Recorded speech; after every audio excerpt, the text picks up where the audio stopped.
Hello, everyone, and welcome to another episode of the Nothing to See Here podcast. Hi, it's Frankie. It's Hannah. Guys, guess what tomorrow is? It's your birthday. It is my birthday.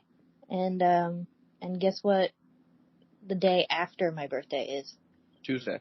No, Frankie. The 7th. Yes. And what happened on the 7th? That's our anniversary. Yeah. Hey, do you know what else happened tomorrow? What? On January 6th? What happened, Mom? There was an insurrection. So, why do you have to do this to me? I'm sorry, honey. It's not. No. It was bad enough. I got the text message on the day from my father going, "Have you seen what Trump's doing? Isn't it great?" And I had to be like, "No, it's not great. I was first. Okay? I came before the stupid insurrection." I know. You came out of me. I was there at the time. And you were just as obstinate then as you are now. I was obstinate? Yeah, you didn't want to fucking come out. I mean, does anybody want to come out of the house anymore? There's supposed to be a snowstorm tomorrow. Do you guys want to leave your house? I'm not leaving my house tomorrow. I already got a text from my office that they're closing.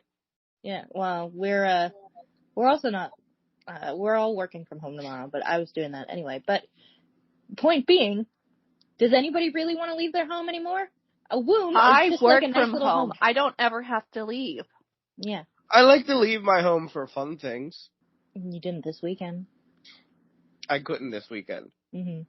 I would have preferred to this weekend.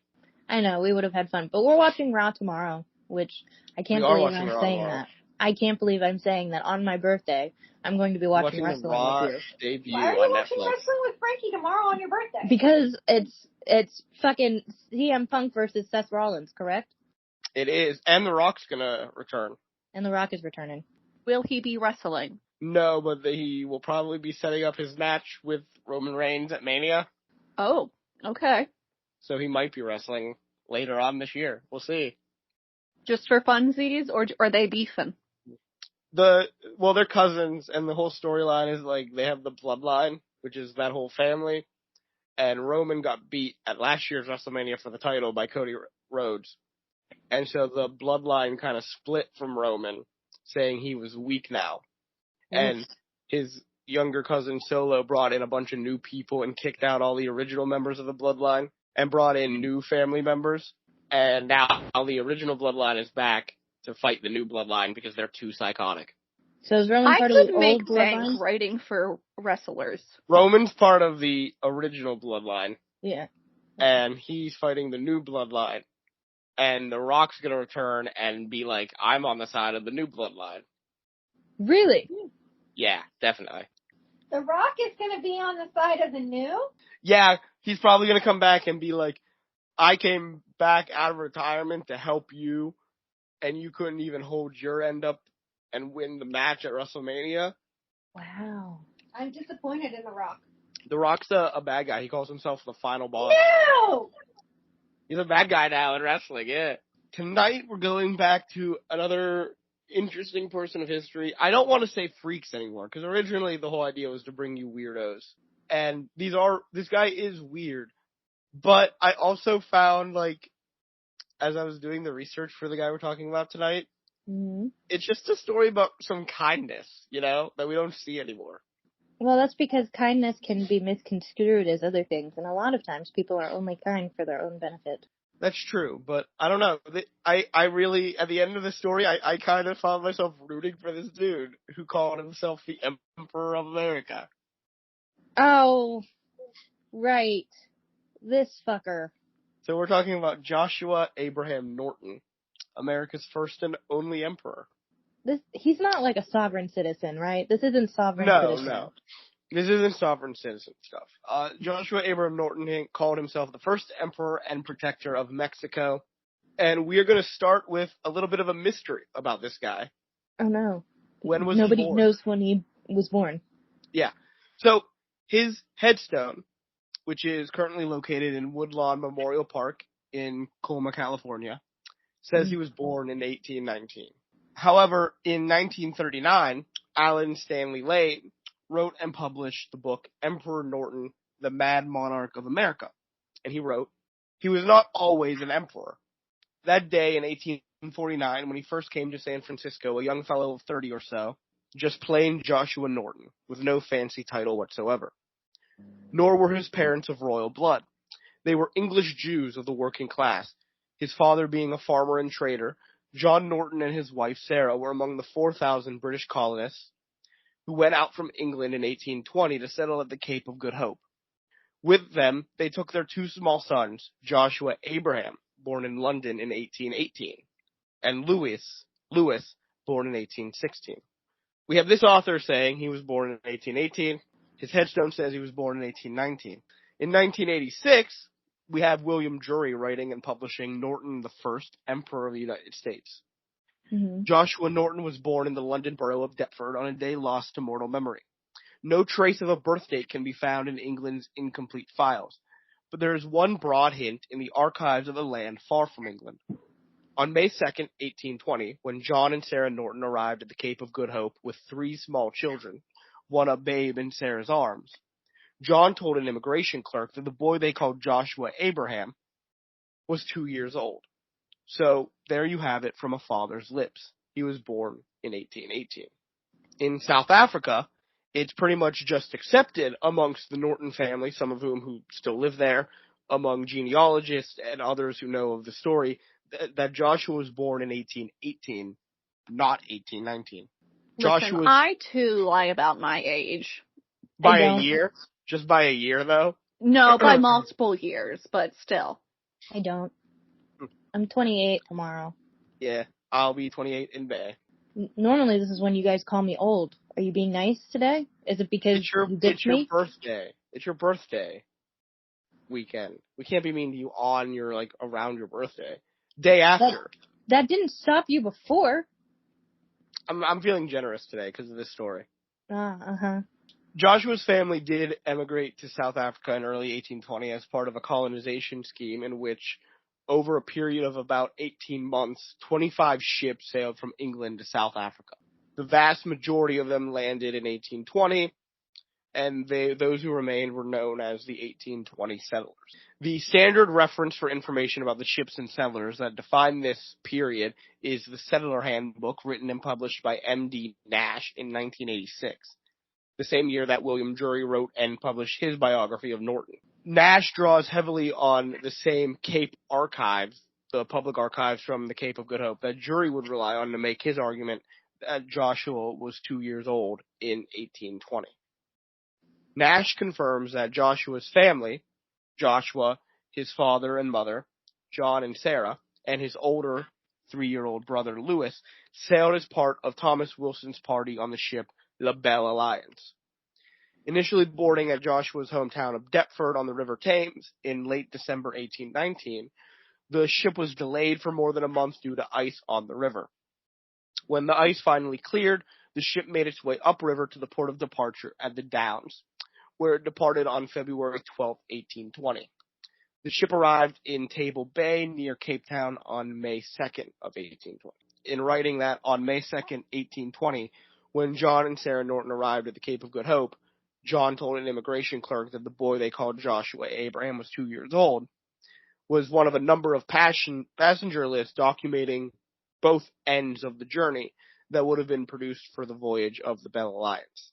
Both of Norton's major biographers, from the genealogists and Norton's family members who have done the most thorough work on the family tree, and the earliest immigration records point to a birth year of 1818 for Joshua. Why does 1819 continue to stick as his birth year for some people, and why is it on his gravestone that was placed in 1934? Simple. There was a biographical essay published on Norton in 1923 written by Robert Ernest Cohen. Robert Ernest Cohen was the inaugural editor of the New California Historical Society Quarterly. He was editor when he published the October 1923 issue, a brief essay on Emperor Norton, where he just stated that Joshua Norton was born on February 4th, 1819. It probably comes from a daily Alta California newspaper that was published February 4th, 1865, that said, His Majesty's birthday. His Imperial Majesty Norton I, Emperor of the United States and Mexico, commences his 48th year Saturday, February 4th, 1865, owing to the unsettled questions between His Majesty Maximilian I, El Duque de Guino, the tycoon, the king of the mosquitoes, the king of the cannibal islands, and all. The usual display of bunting by the foreign shipping and public buildings will be omitted on this occasion. Cohen included an edited version of this newspaper article in his essay about Norton, putting, owing to the unsettled questions between His Majesty Maximilian I, display of bunting on foreign shipping and on public buildings in commemoration of our 46th birthday will be omitted. Now, for what it's worth, William Drury, who wrote the most comprehensive book on Norton, thinks even the February 4th date, regardless of the year, is wrong, saying nobody knew the emperor's age or the date of his birth. February 4th was significant for another reason. It was the 4th anniversary of the signing of a Declaration of Independence in 1861. It was the 4th anniversary of the signing of a Declaration of Independence in 1861 by the first 7 cotton states to secede. Every year on February 4th, Southerners in San Francisco hung out rebel flags to celebrate the birthday of the Confederated States of America. Boo. The Alta, a staunch Union paper, was simply thumbing its nose at that display of Southern pride by pretending that the flags were flown to celebrate the birthday of a lunatic. So far, I'm on their side. So, for the purposes of our story, we're going to be going with the date of his birth being February 4th, 1818. The date's probably wrong, but 1818 seems to be the correct year, at the very least. Sometime in 1818, let's say February 4th, Joshua Abraham Norton was born to John and Sarah Norton in Deptford, England. His father was a farmer and trader. 2 years later, in February 1820, Joshua and his family arrive in South Africa. He arrives there with his parents, his older brother Louis, and his younger brother Philip, who was born on the ship during the voyage. What a terrible place to have to give birth to a baby. 9 more siblings were born over the next decade. Jesus Christ. That's too many. Yeah, Yes. Stop having children. Stop populating the earth. All right? There's too many of us. Stay off your wife. Yeah. And in South Africa, John Norton, his father, became a successful ship chandler. He opened a ship chandlery. I thought you were calling him a shit. For a minute, I just heard he was a successful shit, and I was like, oh, well. No, a ship chandlery, which just sells boat equipment. But while the family was growing, his business fortune started heading south around 1840. By the time John died in 1848, he was insolvent, if not bankrupt. John Norton died, he was preceded in death by his wife, Sarah, and 2 of his sons, Louis and Philip. So 2 of his oldest sons. Yes, his oldest, and then the one born right after Joshua. They missed the opportunity to name the other kid Clark. Yeah, I guess so. As the only surviving son, Joshua should have been the primary heir of his father's estate. We don't know how much money he actually got, or if he got any, because creditors had to be paid. It sounds like he inherited debt and too many sisters to try to marry off. And there are indications that Joshua didn't even have a good relationship with his father. Joshua left Cape Town by November of 1845, well before the death of his parents and his brothers. In Liverpool, there's not much known what happened after he left Cape Town, but what is known is by February 1846, he had boarded a ship in Liverpool headed towards Boston, and he arrived on March 12th. 2 months before his death, Joshua Norton gave an interview to the San Francisco Chronicle, and he said that in 1849 he arrived in San Francisco from the Cape of Good Hope via Rio de Janeiro, and according to his obituary, he dropped anchor in San Francisco with $40,000. That's a lot of money. I don't think he had that money, but that's a lot of money. It's unclear what he was doing. We do know he was in Boston. We have documentation showing he was on that ship. So we don't know what happened between him arriving in Boston in March of 1846 and arriving in San Francisco in late 1849. I think he robbed a bank.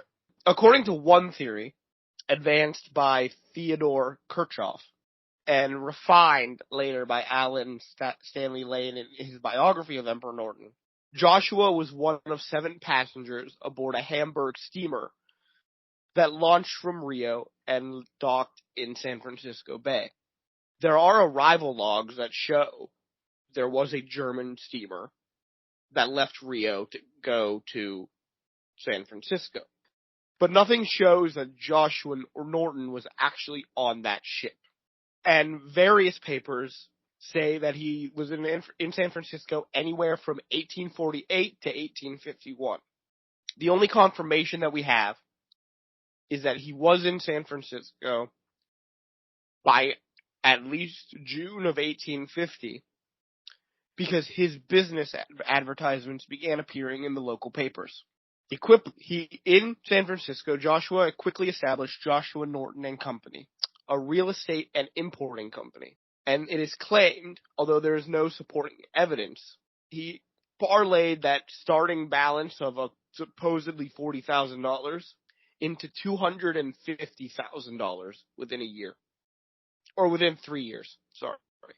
Whether he actually had that much money, no clue. But he was in the rich people circle. He was a member of all the clubs and committees with the wealthy. He was invited to all their parties. He stayed in their best hotels. The line that is often said about him at this time is, if he was not a Titan, he was certainly walking with them. I'm inclined to believe he did have some wealth, because high society ladies can sniff a faker out. Well, I don't know about that. I think people can be pretty dumb. If he had some expensive looking things, yeah. I think they might be fooled. Well, his I wealth guess is it depends if this is new money or old money. He could show that maybe he could act like it was. Well, San Francisco is a new money town, though. That is true. In the 1800s. I forgot that we're in the 1800s. Was this before the earthquake or after the earthquake? I don't remember when the San Francisco earthquake was. This is around the time of the gold miners, though. So before. The San Francisco earthquake was 1906. So this is all before the earthquake. Yeah, okay. How did his wealth disappear? A famine in China created a shortage of rice in late 1852. Prices were driven up by 900%. He was given an opportunity to buy rice for 12.5 cents a pound, as opposed to the prevailing 36 cents a pound, for $25,000 total. He put $2,000 down and a contract to pay the rest. And had things gone as planned, he would have made a ton of money. I did the math here. Let me pull up my maths because it's in a different document. While you're pulling that up, you sound like you're dying. A little bit. At one point, we thought you were dead. Right, Hannah?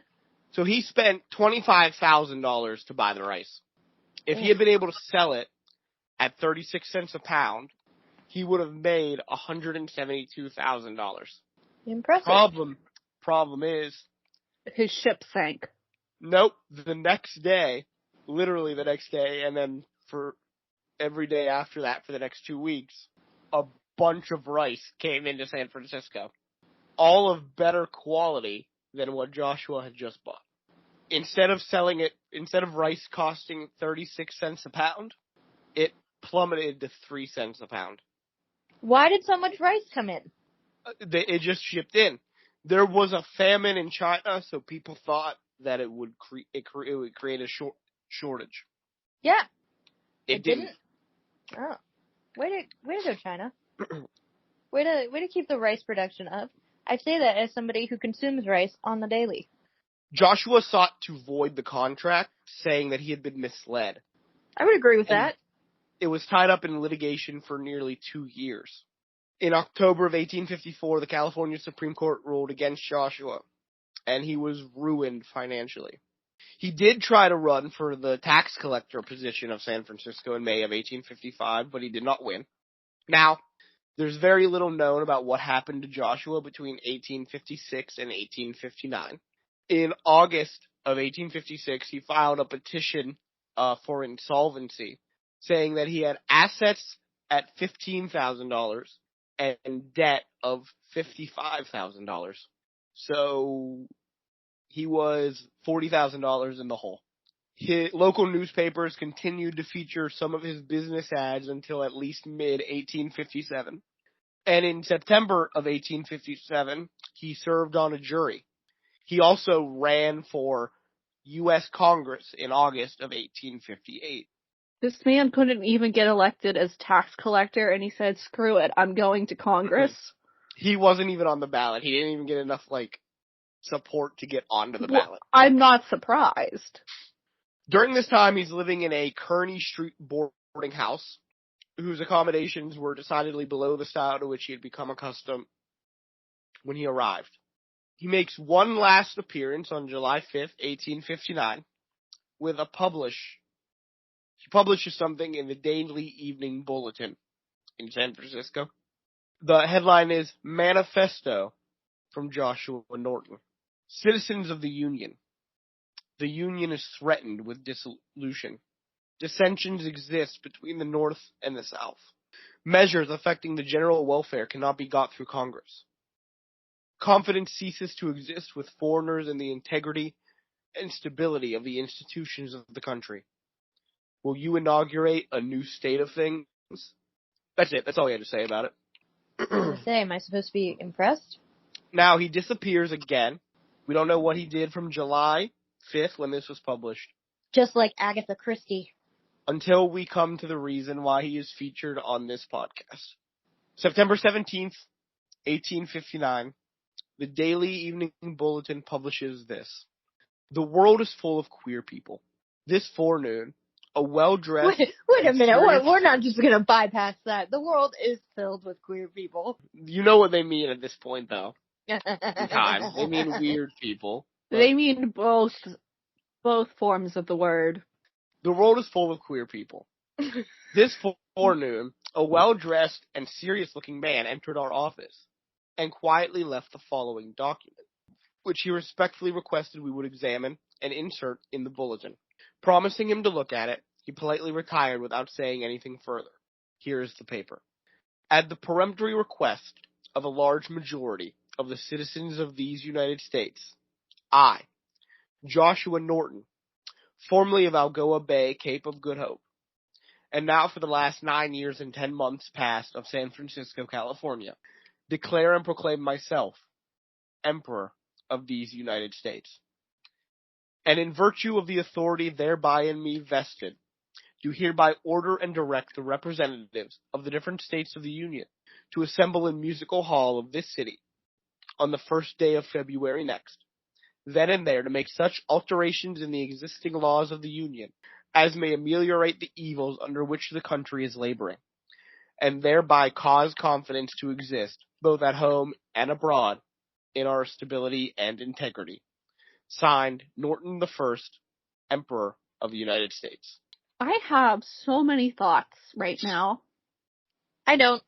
This man, cray-cray. He sounds like he's trying to be a con man and failing miserably at every turn. I mean, maybe, sounds but like a drunk man on a subway. I'm the emperor. He never makes any money from this. Yeah, that's what I mean. He's failing every step of the way. So, in early 1866, after French Emperor Napoleon III invaded Mexico in May of 1862, and then more than halfway into the 3-year tenure of Napoleon's puppet ruler there, Maximilian I, he would then add the secondary title Protector of Mexico. He's got two countries to look after. Supposedly. Yes. So, does he not want Canada? No, just Mexico. Over the course of a 20-plus year reign that ended upon his death, Emperor Norton would urge political reforms that he felt were necessary to secure the general welfare and save the nation from utter ruin. Here's another article from Norton. Another, I can't read the one word from the thing. I'll just say notice. That's not the right word, but I cannot read it from the article because this is a picture of the actual article that I have. Oh, I thought thought you were trying to say that they used a bad word or something. No. Another notice from Tsar Norton. Congress abolished. Take notice, the world. His Imperial Majesty Norton I has issued the following edict, which he desires the bulletin to spread before the world. Let her rip. It is represented to us that the universal suffrage, as now existing throughout the Union, is abused, that fraud and corruption prevent a fair and proper expression of the public voice, that open violations of the law are constantly occurring, caused by mobs, parties, factions, and undue influence of political sects, that the citizen has not the protection for person and property which he is entitled to by paying his pro rata of the expense of government. In consequence of which, we do hereby abolish Congress, and it is therefore abolished. And we order and desire the representatives of all parties interested to appear at Musical Hall of this city on the 1st of February next, and then and there take the most effective steps to remedy the evil complained of. This sounds like an Onion article. It sounds like a drunk man on the subway, Hannah. He then, after Congress, didn't dissolve. They didn't just stop going to work. No. He issued another proclamation. So the first proclamation where he asked for Congress to dissolve is from October 12th, 1859. They don't. So on January 4th, 1860, he comes back. Whereas a body of men calling themselves the National Congress are now in session in Washington City, in violation of our imperial edict of the 12th of October last, declaring the said Congress abolished. Whereas it is necessary for the report of our empire that the said decree should be strictly complied with. Now therefore, we do hereby order and direct Major General Scott, the Commander-in-Chief of our armies, immediately upon receipt of this our decree, to proceed with a suitable force and clear the halls of Congress.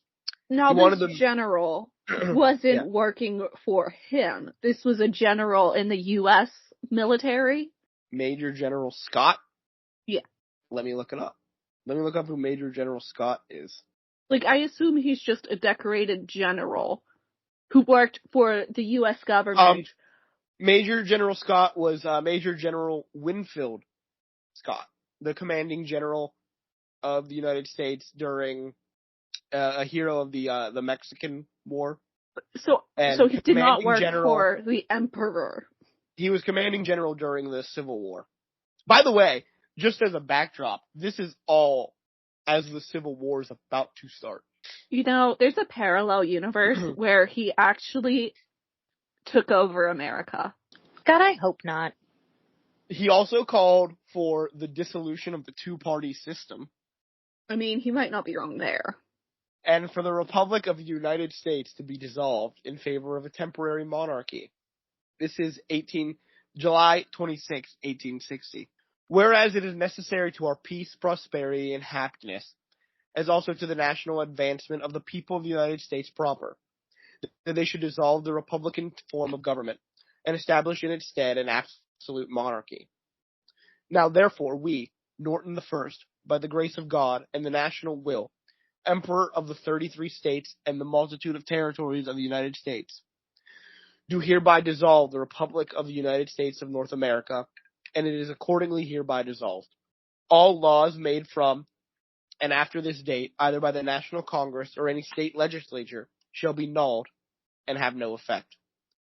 All governors and all other persons in authority shall maintain order by enforcing the heretofore existing laws and regulations until the necessary alterations can be effected.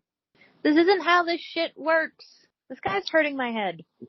Well, Do you think he's being haunted by the Founding Fathers at this point in time? No, because we're going to talk about the very many things that he called for his declarations. I don't have the actual articles for all the declarations now, but all the things he called for that the founding fathers would have hated, but were very progressive for the time. He was an adversary of corruption and fraud, political, corporate, and personal. He was a persistent voice for fair treatment and enhanced legal protections for immigrants and racial and ethnic minorities. He demanded that all African Americans be allowed to ride public streetcars and be admitted to public schools. Oh yeah, our founding fathers would not be okay with that. He commanded Yeah, that this man maybe should be in getting some mental health that doesn't exist at the time, but I'm kind of riding with him right now. He commanded that the courts allow Chinese people to testify in court because they weren't allowed to at this point in time. And pronounced that the eyes. Why didn't we learn about that in history? He pronounced that the eyes of the emperor will be upon anyone who shall counsel any outrage or wrong upon the Chinese. During the 1860s and 70s, there were anti-Chinese demonstrations, especially in the poorer districts of San Francisco, and riots would take place. Basically for the same reasons people hate immigrants now. So this man's an ally, actually.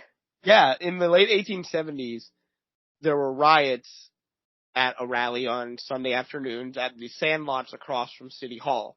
They were held by a man named Dennis Kearney, a leader of the anti-Chinese Workingmen's Party of California.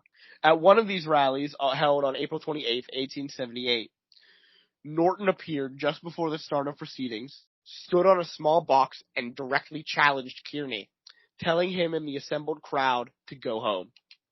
He was unsuccessful, but the incident was widely reported on in the local papers over the next couple of days. He proclaimed with respect to Native Americans that all Indian agents and other parties connected with frauds against the Indian tribes were to be publicly punished before as many Indian chiefs as could be assembled together. Hey, Amanda? Yeah. Are you sure you don't want to be in the alternate reality where he's emperor? Or was emperor? I'm thinking about it. I'm thinking about it now. Is this the good timeline? It might be. He was a religious humanist and pluralist who favored church-state separation and warned against the dangers of Puritanism and sectarianism, refusing to give his support to any one church or synagogue, but rather attending them all. He prohibited the enforcement of he would prohibit the enforcement of state Sunday laws, which would discriminate against Germans and Jews. He was a supporter of technological innovations that would enhance the public welfare. He was a defender of the people's rights to fair taxes and basic services, including well-maintained streets, streetcars, ferries, and trains. And he was a supporter of women's right to vote. It is the good timeline. There's one of his declarations that a lot of people make fun of and they laugh at, and they say, look how crazy this man is, look what he wants to do. I have the whole edict set out. I want to preface by saying this. There is little to no evidence that he actually issued this, because there is no newspaper source for this particular edict. I'm reading it out because a lot of the historians and people who talk about him say this is the edict that people like to laugh about, but I also want to present it accurately. There's no newspaper source for this particular edict, whereas all the other ones have the actual newspaper you could find and read. Whoever, after due and proper warning, shall be heard to utter the abominable word Frisco, which has no linguistic or other warrant, shall be deemed guilty of a high misdemeanor, and shall pay into the imperial treasury as penalty the sum of $25. The reason why a lot of people now think this is not one that actually was issued and never actually existed, but no one can find where it actually came from. One, no newspaper source for the edict, and two, people didn't use the word linguistic commonly in the 1860s and 1870s. There's no evidence that he would use the word in that way, just based on how our language has evolved. And like I said, there's no newspaper support for it. He was also a big supporter of building a suspension bridge from Oakland Point to Goat Island and then to Telegraph Hill, so that people could cross the Bay of San Francisco without being hurt. He wanted the bridge to be built without causing any injury to the actual environment and navigable waters of the Bay of San Francisco. And who was supposed to pay for the suspended bridge? The Empire would pay. He also Okay. wanted to have a tunnel under the water for San Francisco to go to the cities around. That suspension bridge, by the way, that he support exists now today, and there's a little plaque about Emperor Norton at the bridge. And Amanda, vamp for us. Vamp about what? I don't know, just vamp. I mean, I can vamp. I can vamp about a bunch of things. Well, right now I could vamp about the fact that my birthday is tomorrow and that I am turning 28, which means I'm older than you guys. And I sometimes forget that I'm older than you all. All right, I'm back. Really? I was just going to get into you guys need to be more respectful to your elders. All right, well, Emperor Norton was a man of contradictions. He lived, obviously, on the fringes of society, but he was right in the thick of it. He would read the leading newspapers every morning.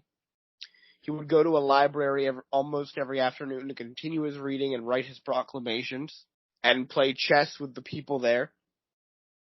In the evenings, he would be at public lectures or debates, and he often attended the proceedings of the state legislature in Sacramento. He kept himself well-versed in the national and local issues of the day and the city. His proclamations were elegantly written and crisply argued. But he lived as a pauper. From between the summer of 1864 and summer of 1865 until his death, he lived at the Eureka Lodgings, a 3-story boarding house, where his 50-cent per day accommodation, sometimes paid for through the beneficiary of his Masonic brothers and former business associates, consisted of a 9-by-6-foot room with a rickety cot, a sagging couch, a night table, and a wash basin. Not even a closet to store his clothes. And what clothes did he wear? Because he had style, let me tell you. Are you sure this isn't like the Emperor's New Clothes type scenario? Nope. He wore a military uniform.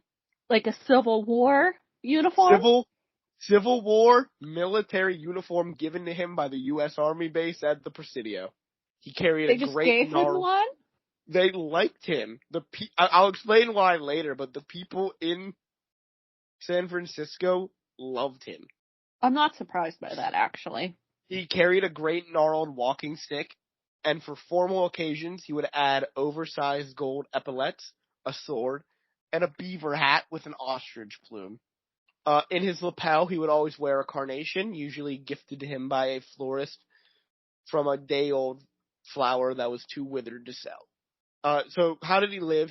For money, food, rent, some personal effects, he would get charitable contributions from people, which he would call taxes to preserve his dignity. But he eventually, though, to supplement this charity, he took to printing and selling his own currency.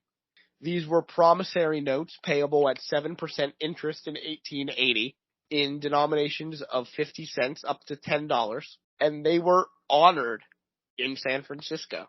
So these were just like IOUs that he wrote? Yeah, basically. And the businesses took him because it was him. They loved him in the city. Theaters would reserve some of their best seats for him on opening night. There's a story, probably a myth, probably a legendary. It's probably not a real story. His clothes were most likely provided by officers at the Presidio, the U.S. Army base there. It said that in a 1933 book, The Barbary Coast, Herbert Asbury writes that when Emperor Norton's uniform and hat became tattered, the San Francisco city government bought him new clothes. I hope that's true. I do too. They wrote a comic opera about him called Norton the First, which opened in San Francisco on September 17th, 1861. I think we should revive it. The first local directory in San Francisco listed his occupation as emperor. And the United States Census in 1870 also listed him as emperor. He was good for business, apparently. He was being referenced in newspapers across the country and was regarded as part of the tourist trade in San Francisco. Shops sold plaster figurines of the emperor. Now, there is one story that is real that shows just how much this city loved this guy. Armand Barbier was a special officer, part of a local auxiliary force, whose members were under the oversight of the police chief and often were called policemen, but they were in fact private security guards paid by neighborhood residents and business owners. Barbier arrested the emperor for vagrancy, and then when that proved bogus, for lunacy. Lunacy was a crime? It was a crime. Here's what the newspapers said about his arrest. The Bulletin wrote, in what can only be described as the most dastardly of errors, Joshua A. Norton was arrested today. He is being held on the ludicrous charge of lunacy. Known and loved by all true San Franciscans as Emperor Norton, this kindly monarch of Montgomery Street is less a lunatic than those who have engineered these trumped-up charges. As they will learn, His Majesty's loyal subjects are fully appraised of this outrage. The Daily Alta wrote, Norton was in his day a respectable merchant, and since he has worn the imperial purple, he has shed no blood, robbed nobody, and despoiled the country of no one, which is more than can be said of any of his fellows in that line.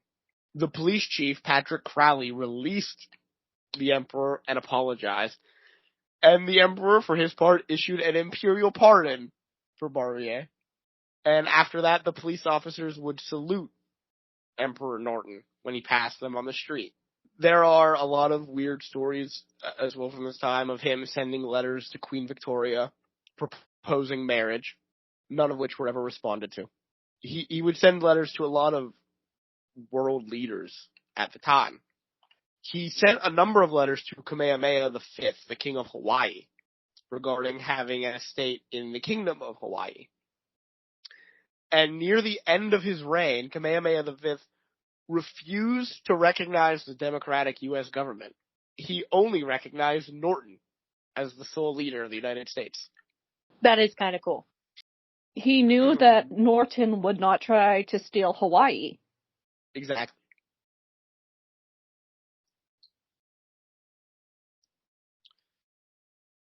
Norton was the subject of a lot of weird tales.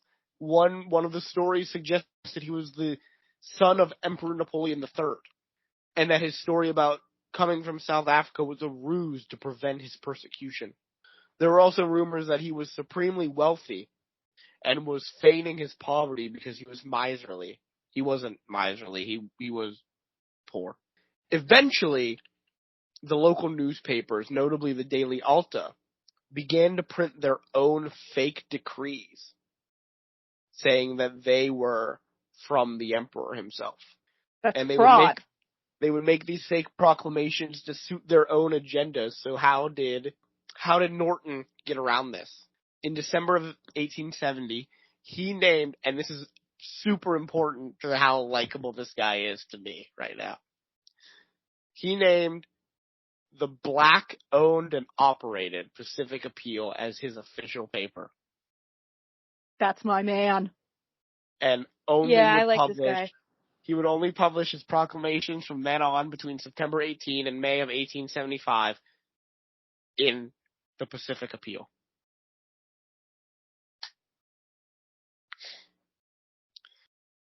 So, why did the people love him so much in San Francisco? I don't know why back then, but I think I know why if we're going off of San Francisco now. He matches the vibes. The short answer for this from the website I found that I did a lot of this research on. And what I've come to find as well by going through this journey of learning about him, he was kind. And he never forgot about what the common person needed. He wrote about, obviously, the proclamations that I've read. The bulk of them were about, like, dissolving Congress, dissolving the United States Republic. But he never lost sight of the basic everyday needs of the common person in San Francisco. If he felt taxes or water rates were too high, or if he found that the streets or streetcars were not being properly maintained, he wrote proclamations on these things too. They weren't carried out, obviously. But the fact that this guy who declared himself the emperor and he's writing all these things about the federal political system of the United States and the international affairs of the United States is also writing edicts saying, hey, taxes are too high for these people. Water bills are too high for these people. And you're not cleaning the streets. You're not maintaining the streetcars. These people need help. Meant a lot. There's also an anecdote about him that the phrase queen or king for a day originates with him. He would regularly issue a patent of nobility to children who had done a good deed or just seemed to be having a bad day and needed to be cheered up. Oh my gosh, that's so cute. Oh my god. So we're gonna have a sad turn now. After I've had you guys fall in love with this guy and like him. On the rainy evening of Thursday, January 8th, 1880, the emperor headed out to attend the regular monthly debate of the Hastings Society of the Academy of Natural Sciences.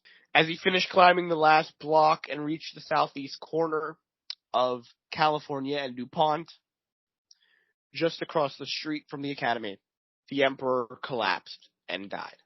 Did you say January 8th? Yes. Why We are must you doing... mourn him in a few days. Not only that, but it's like 2 days after my birthday. He couldn't have waited a couple more days? On January 8th, we now mourn the emperor. This was written about his death. On the reeking pavement in the darkness of a moonless night, under the dripping rain and surrounded by a hastily gathered crowd of wondering strangers, Norton I, by the grace of God, Emperor of the United States and Protector of Mexico, departed this life. Other sovereigns have died with no more of kindly care. Other sovereigns have died as they have lived with all the pomp of earthly majesty. But death having touched them, Norton I rises up the exact peer of the haughtiest king or kaiser that ever wore a crown. Perhaps he will rise more than the peer of most of them. He had a better claim to kindly consideration than that his lot forbade to wade through slaughter to a throne and shut the gates of mercy on mankind.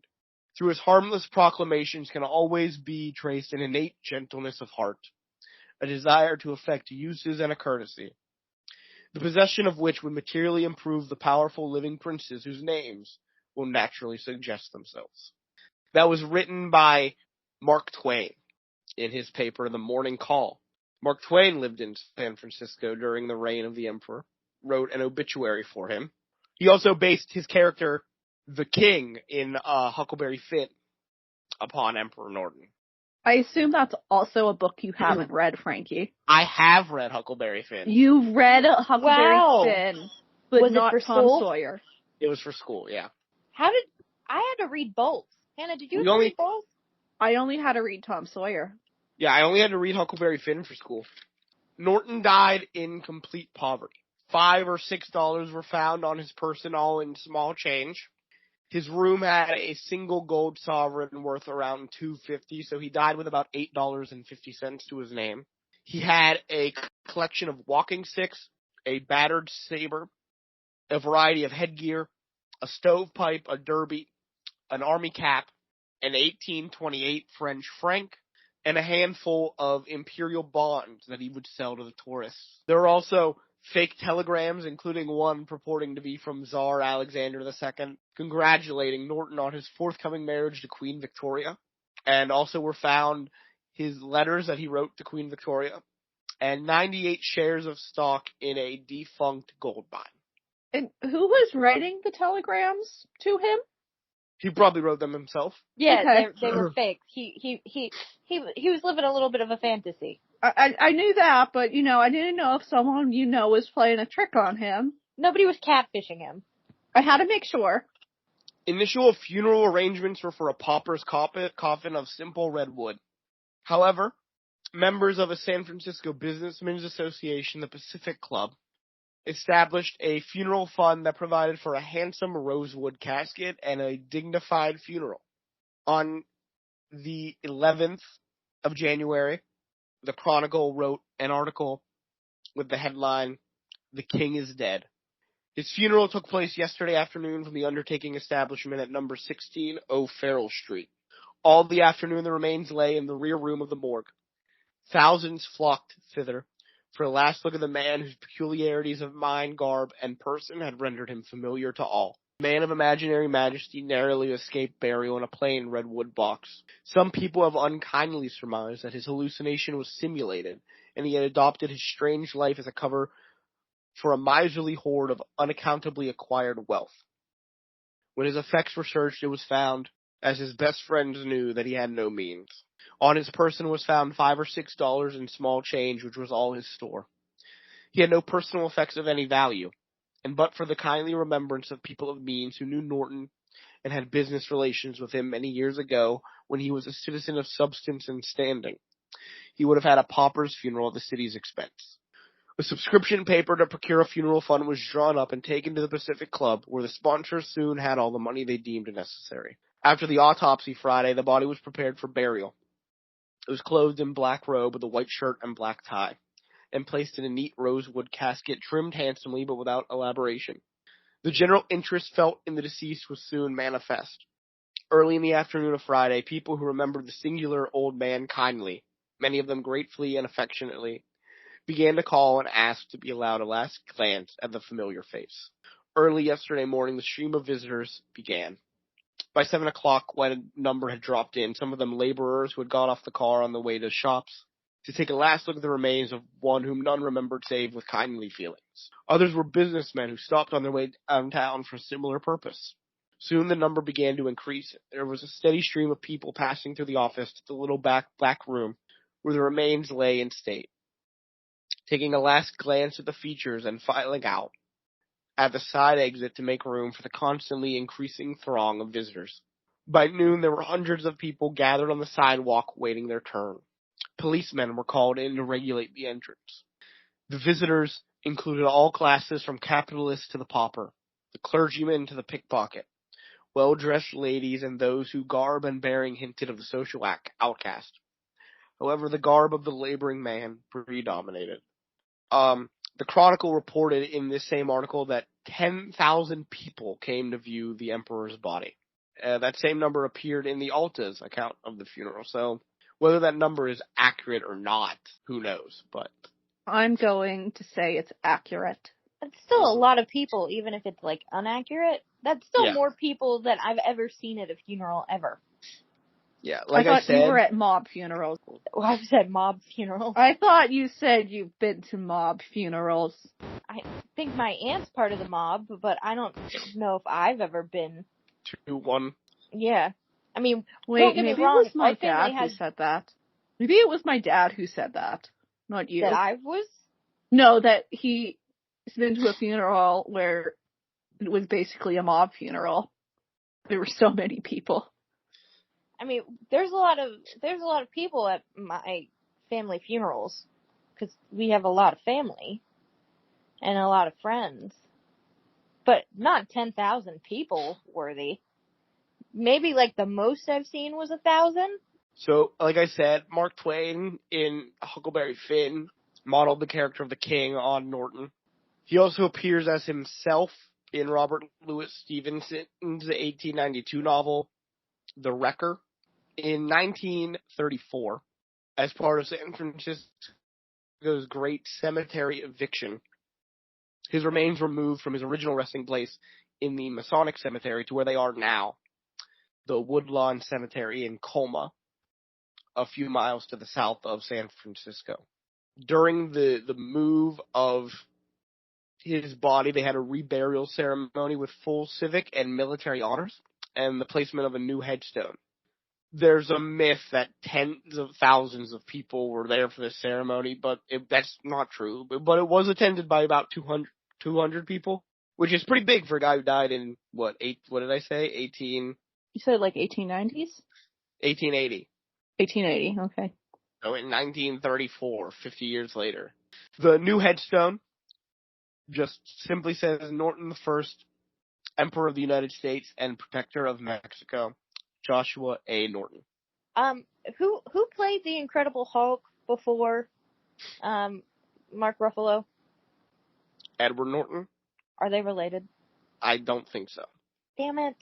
In 1964, Jose Sarria, a drag performer, Yes. who in 1961 had become the first openly gay candidate to run for public office in the United States, adopted the persona Empress of San Francisco, Jose I, the widow Norton. The widow of Norton? Yes. That was their drag persona. That's kind of cute. And secured a burial plot adjacent to Emperor Norton's, where they're buried, with a headstone that echoes the original. Emperor Norton's grave is also now a pilgrimage site for some groups that hold a special place of honor for him. The Ancient and Honorable Order of Eclampus Vitus, the Discordians, and members of the Cacophony Society, who claim him as a patron saint. Out of all of the saints that I know of, this guy definitely should probably be a saint. More than that guy we talked about last time when we talked about a history person. Yeah, more than that fucker. That's the story of Joshua Abraham Norton, the first and only Emperor of the United States. May he rest in peace. May he rest in peace. You know, a guy who... I hope him and Jimmy Carter are having a great time. By the way, I just gotta say, did you see the video today of, like, his Jimmy Carter's casket being, like, driven? Not really. I saw brief glimpses of it. I didn't watch it. There's a video going around where, like, they show the hearse moving. Mm-hmm. And I want to give credit to the person who tweeted it out at Hammerito. Shows a clip of it.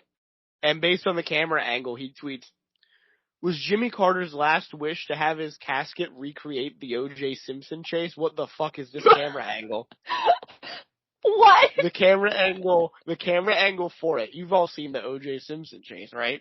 Yeah, Yes. the Bronco chase? Yes. Yeah, the way the camera is situated and the fact that, like, it's the only car on the road because the cops are, like, going, like, really slow. Yeah. That's exactly what this looks like. I will have The to go video, watch it now. there's a clip of the video where the way it's filmed, it looks like they're recreating the fucking Bronco chase. But yeah, I love the story of Emperor Norton. This might be my favorite story that I found out about doing this research. Just when I saw the name and saw what he had claimed, I was like, oh, this is gonna be a funny story. And there are some funny moments in it, you know, but just a guy that was kind. Looking out for the best of people, supporting equality for everyone. He was a good guy. Just, be kind. Did this restore, like, faith in humanity for you, Frankie? No, because we're so far away from this. Alright, I thought about, what would happen if this guy was around today, and I just imagine a news story of, like, guy claims he's emperor, gets beaten on the sidewalk. That's very Yeah. true. But, like, in the 1860s, the town just kind of rallied around him and supported him. So in Johnstown, we had two people. I don't want to say crazy, because I don't think that's the right word. But we had two unique individuals. One of which is still alive today. And it's the bag lady, and she was a lawyer who ended up, I think, having a little bit of a break. And she started going around with a little stroller all throughout Johnstown and collecting trash in a little stroller. I remember at one point there was she would have buckets filled with trash all around her house.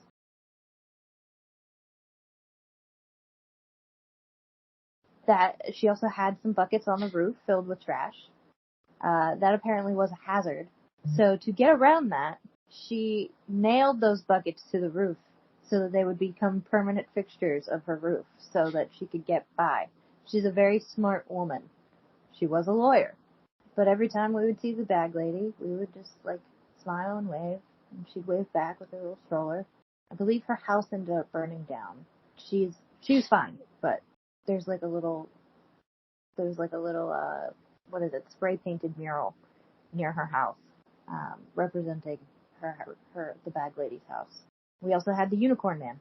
The Unicorn Man he was just kind of an odd looking fellow. A lot of people dressed up as him for Halloween in Johnstown. He would go, walk around, normally in a wife beater and like sweatpants. He had gray hair, and he would tie or wrap beer cans around his hair to create a like unicorn horn, and then tie it with rubber bands. He was known as the Unicorn Man. The most recent person that we had was the Moxum Ninja, who was supposed to be a vigilante, and that lasted for maybe about 2 nights. I think that what we can all take from this story is be kind to people. Yeah. Honestly, those people that were in Johnstown that I didn't know, but like I knew of, every time I saw them, they would like make my day a little brighter. And it was just because they were out doing what they liked to be doing and really didn't give a damn what other people thought. I think at that point in time, I wanted to be like them. I wanted to be like at a point in my life where I was like, fuck people. Who cares what they think? And I think that's beautiful. Be kind, be who you are, and also support the Emperor Norton's agenda. Equality for everyone. Yeah. No, that's a great agenda. Yeah. Supporting minorities and immigrants, and that's great.